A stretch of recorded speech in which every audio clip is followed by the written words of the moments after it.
Right, Forest fans, Max Noon here, giving you a quick review of Nottingham Forest 1, Brentford 1 on Talk Forest TV. Hit that subscribe button, like, comment and share.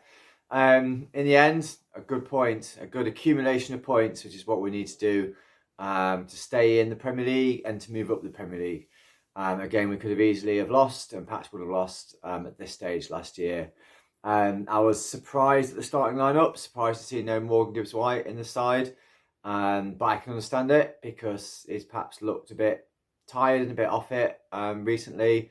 Hasn't had a break from the summer. Played all the games in the Premier League season pretty much, and then into the Euros for the 21s and played every game he could play in there before coming back. I was surprised to see no Ryan Yates. And there's a bit of a concern that both Aina and Tavares weren't available, and so Murillo, I think, or Nikate was playing left back. But I think the first 20 minutes we were well on top of the game. We kept possession. I think Callum Hudson-Odoi was causing all sorts of havoc down the left, cutting in. I think there was a few times where perhaps I'd have liked to have seen him drive into the box rather than coming across and keeping possession, but not getting us into that attacking situation. And it felt like a goal was coming. It felt like I was surprised at Brentford's tactics. They seemed to be sitting off us a lot and giving us a lot of the ball.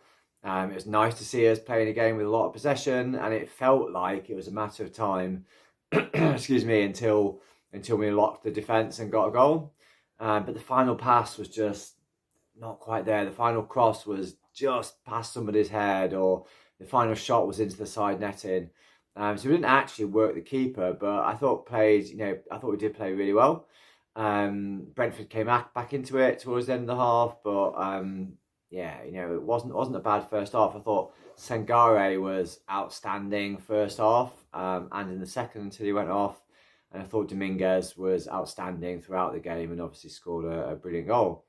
Second half, Cooper sent the players out a bit early, and they just didn't seem on it at all. We kept giving the ball away. We weren't getting into them. Some silly mistakes creeping in.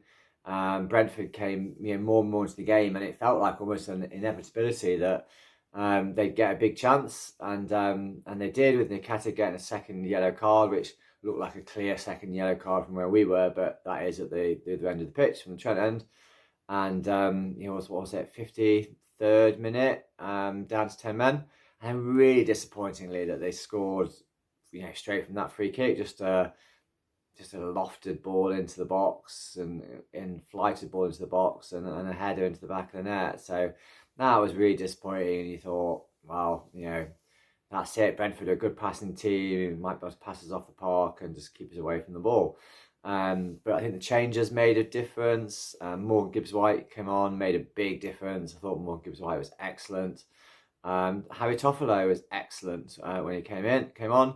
And I was a bit disappointed that Sangare was subbed off because I thought we lost a bit of control with midfield when he went off. But fabulous goal from Dominguez. Morgan Gibbs-White with the driving through midfield, which he did a few times. Lovely ball down the wing to Harry Toffolo. First time cross, and absolutely brilliant header from Dominguez over the keeper. Keeper, I think, probably be disappointed to let that in. I don't know if he thought it was going over or he was perhaps not positioned very well. But brilliant game. Roof came off. Brilliant goal as well. The roof came off, and you wondered maybe we could get another.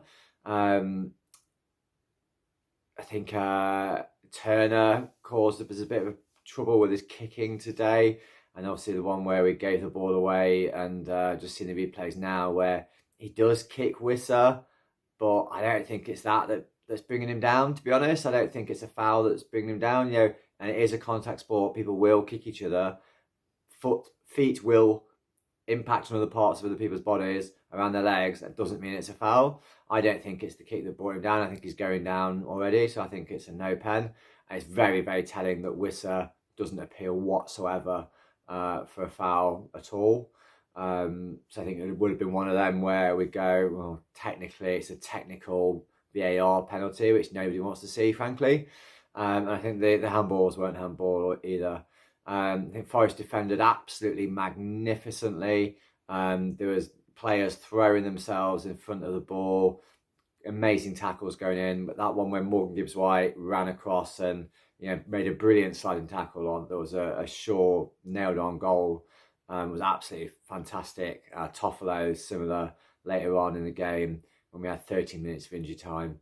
So I think, in the end, a good point and a good result, and it shows real character, real heart, real desire, and real quality. No complaints with Sangare being man of the match, but it could have been Dominguez equally. We're going to the next game. Come on, you Reds.